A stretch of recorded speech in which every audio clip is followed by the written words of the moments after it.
Hey gang, AV here. Welcome to my review of the G.I. Joe Pursuit of Cobra Alley Viper, the Cobra Urban Trooper.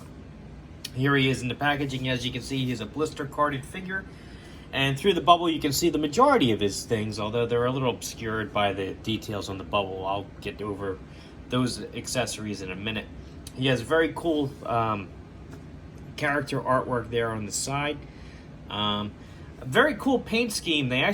This was a departure from the previous versions. This was definitely a new imagining of the character, which is cool. I like the black and the red and the gray. He actually was very popular when he came out, despite the fact that he didn't look very closely to the traditional version of the character. Here on the back of the card, we can see that he's part of the City Strike scenario from the Pursuit of Cobra line. Little action shot right there with a few other characters that were available in the line as well. And he does have his file card, so if you'd like to read that, feel free to pause the video and do so now. Always a big fan when they include these things. I love them. So now that we've had a look at him in the packaging, let's look at the figure himself. And just like with my Snake Eyes review I got done reviewing, I've actually already got him opened up. And here's everything he comes with. As usual, we're going to go over the accessories first, starting with his figure base. It has a raised Cobra emblem there, 2-foot pegs, it says Alley Viper in the front. It is hollow on the bottom. These work very well for these figures. I'm always a fan to get them. Let's see. He has his signature shield, which has some white paint mark on the bottom there, as well as a painted Cobra logo, which is part of the sculpt. Along the back, you have his handle where he can hold it, and you have these two notches here. Those two notches are to accommodate his baton, or nightstick, I guess you would say, which has some molded detail there for the two parts that you can use it as a handle. And this fits right snugly in here. So you can store that with the figure. And it makes sense too, if he runs out of ammo, he can just throw his gun down, reach into his shield and grab this out. It's a really nice way to store that particular accessory. Next, he has his rifle, which is nicely detailed.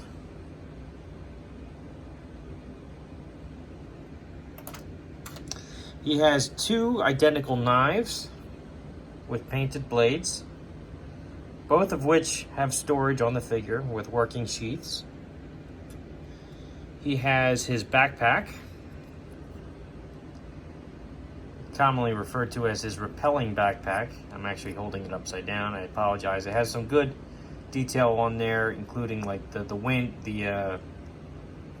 spool for his the cable, and some grenades on the bottom there, it looks like, and a molded detail here with a peg where you can see his repelling rifle would plug in, and that's right here.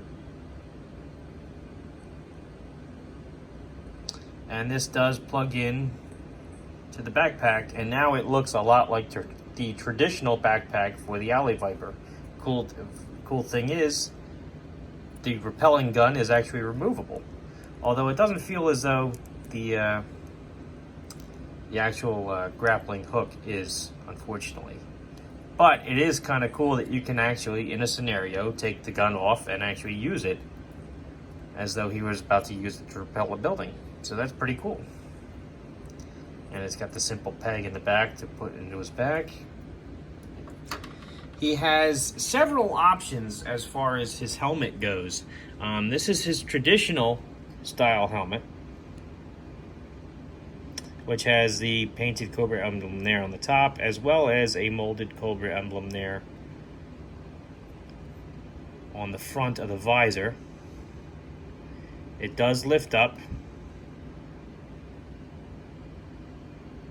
and I'm not sure if you can see it, but on the inside of the visor, let me see if I can get it into the light.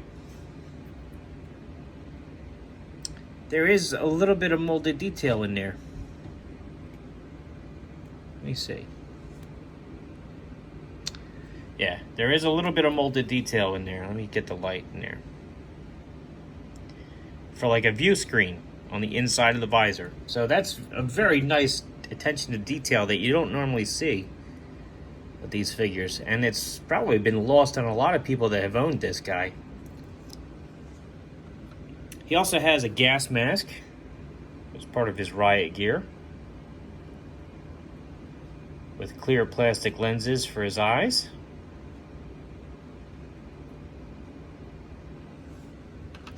And lastly, he has a helmet without a faceplate. This is very reminiscent to the Alley Viper helmet that we saw in G.I. Joe Resolute. And he also comes with a pair of goggles, which do fit on top of this helmet. However, I don't want to stretch them out too much. You can get them up over this way. So he can wear the goggles with this helmet. However, wearing it over the top, as depicted on the card, is possible, but you want to be careful. You don't want to stretch out the plastic. So, with all that out of the way, let's have a look at the figure itself, finally. And here he is. We'll have a look at his details. He does have painted eyes in there. Let me fix the lighting. Does have painted eyes. The harness is a separate piece that you can unpeg and take off. He's got a Cobra emblem there on his arm. Or is that a Cobra emblem? I think so. I need new glasses. So, forgive me. Even though it's in front of the camera, I'm trying to use my bare eyes to see it. I can't. Got a painted grenade there. That's one of his knife sheaths. Several pockets, which are always nice to see. There's another badge there. Gold. I like the little splashes of gold on this figure too. They help break up the black and the red. Very nice touch. Gray knee pads help break up his legs. Gold buckles. Very, very, very nice sculpt on this guy. Very cool. Alright, so let's get him geared up. See how cool he looks with all his stuff on him. So his first knife sheath is on his vest, like I said. Knife plugs in there very snug. The second one is on his forearm here. Plugs in just like this.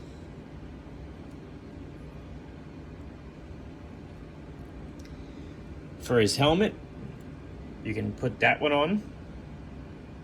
Fits nice. This one is a little bit snug, and you do want to be careful when you're using it because this is a separate piece on here, and too much pressure, you may crack that off. So try not to touch that when you're applying it to the figure, but he does wear the gas mask quite well. Slides on easy enough. Here are his goggles, which are too big to fit on the bare head. You definitely have to go on around the helmet. And his traditional helmet, which fits on nice.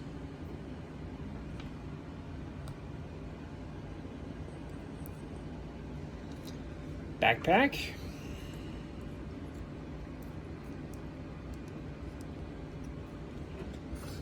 Shield. Oh, I got ahead of myself. I'm gearing the guy up. I haven't done the articulation yet. Oh well, I'm almost done. Let's gear him up. We'll have a look at him all geared up, and then I'll do the articulation. So there he is. Very cool looking. I am a huge fan of this figure. I have a few of these in my collection, and I don't regret any of them. I mean, they look fantastic. Even though it was a clear departure from the traditional Alley Viper, I do think it it was in the right direction. I like the original Alley Viper, don't get me wrong, and his blue and orange paint scheme. Very unique looking, very cool, like urban camo. But this guy is badass. So anyhow, let's get on to his articulation. His head is on a ball joint. It can do a full 360 degrees, as well as look down and up. He's got a good range of motion on his head. Arms do a full 360. They can go up about that high. There's nothing at the bicep. His elbows can bend about, it looks like it was backwards. They can bend 90 degrees up and a little bit down, but not really. His wrists do a full 360, and there does not appear to be a hinge there. He does have an ab crunch, but it is hindered by his vest. However, you can get some motion out of it. His legs can go up about that high, back about that far, up about that high.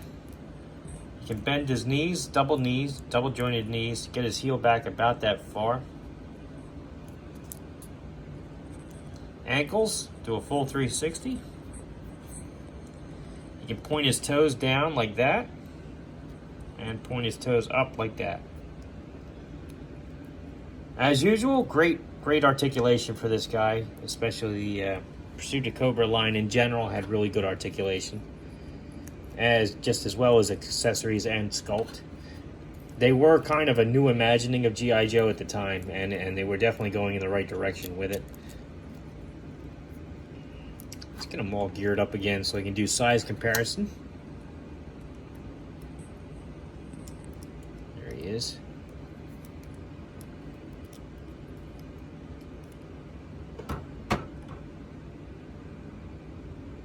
Stand him up there.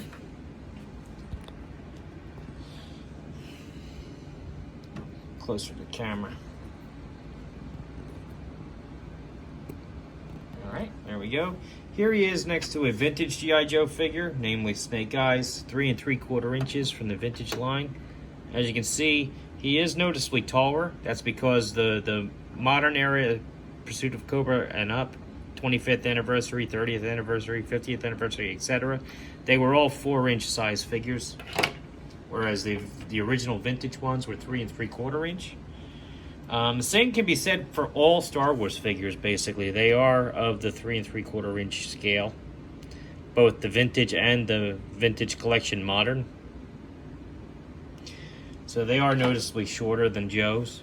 Here he is next to a 4-inch Boss Fight Studio figure. So you can see he's a little bit shorter, but he still fits it right in with that scale. Here he is next to a Marvel Universe Captain America figure, who is noticeably taller, but still he fits in well with that scale.